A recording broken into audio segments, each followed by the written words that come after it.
4-5 कनस्तर से धोते रहे जल, निमट में हाथ धोते रहे, निमटते निमटते हाथ जल लेते रहे। तो उन्होंने कहा दादाजी, फिर दोबारा बोला उन्होंने कि दादाजी आप इतने कनस्तर लेके जो है जल छोड़ रहे हो, क्या कारण है? आपकी तबीयत तो ठीक है? बोले हमारी तबीयत ठीक है जी। हमारी तबीयत को क्या हुआ है? बोले हम जल, बोले जी जल को ले रहे हो, क्या कारण है? तो बोले देखो जितना जल यहाँ छोड़ रहे हैं इतना ही भजन होगा दादाजी का, जितना ये जल छोड़ रहे इतना भजन होगा। और ये बात होके दादाजी महाराज को यहाँ से यमुना जी स्नान किया, फिर वापिस वृंदावन तैयार होके आप देहरादून चले गए, जकार्ता चलेंगे। फिर कई साल बाद उसके कम से कम उसके बाद छुट जाएंगे, बिराजी छुट जाएगी ने 42 में समाधि ली। उसके बाद गुरु जी जो है यहाँ पे 50 के आसपास आए, तो गुरु महाराज की दया से उन्होंने जो है ये सब भजन शुरू किया दादाजी का।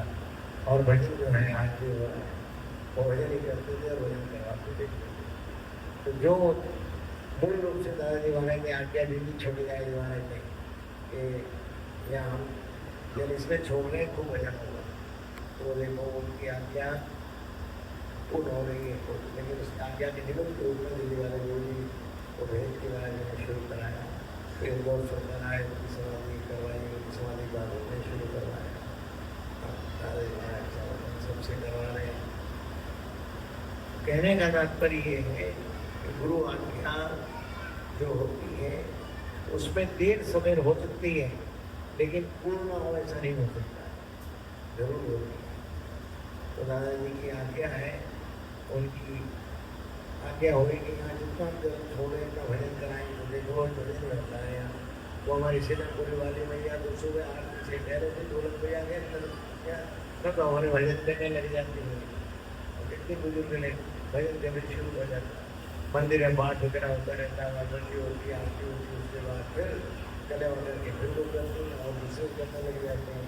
अब आप सब कर रहे हो तो दिन में भी सब आगे अपना अपना यहाँ पे हाजिरी हुई है, भजन करके जाते हैं लोग, भजन की हाजिरी हो रही है दादाजी की दया से।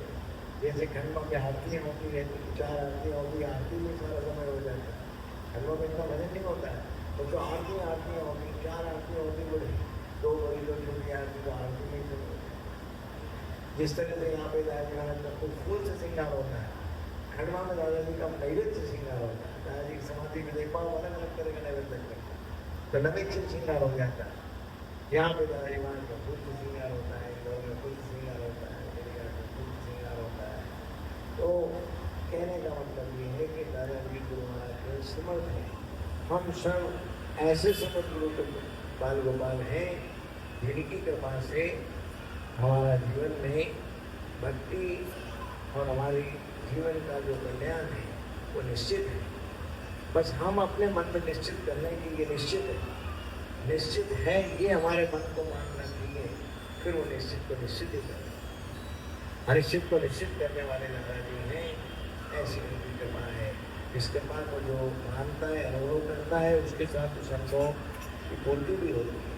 लेकिन जो अनुभव में जरा से भी संशय करता है, फिर उसके लिए कोई भी उपाय नहीं, उपाय नहीं जाना। तो जो भी उपाय है वो यही है कि दादाजी का भजन करते हुए और ऐसा भजन में विश्वास होना चाहिए कि आज नहीं तो कल दादाजी करेंगे ही करेंगे। देर सवेर हो सकती है लेकिन नहीं हो सकता है। दादाजी की दया से जो भी कारण जिस कारण के लिए इस के लिए आप आए हैं वो तो होगा ही, उनकी कृपा से आज ये कल होगा ही होगा। लेकिन इस मनोरथ से भी बड़ी चीज है कि गुरु महाराज अपनी भक्ति में लगाए, अपने नाम में अपनी दया की पात्रता है, जिससे हमारा मन जो है उन पे निछावर हो जाए।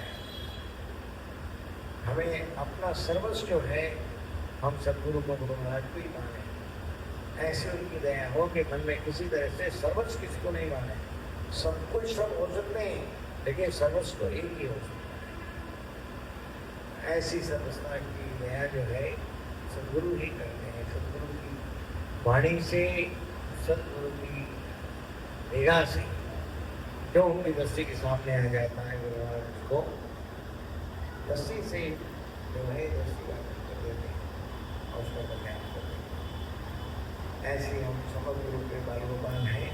हम सब लोगों की प्रसन्नता के लिए भगवान शिव का प्रिय भक्त शिव महिमा को सब लोग जो है सब लोग करेंगे। जिनको आता है वो करेंगे, जिनको नहीं आता है वो लोग जो है टेंट से शिव महिमा के साथ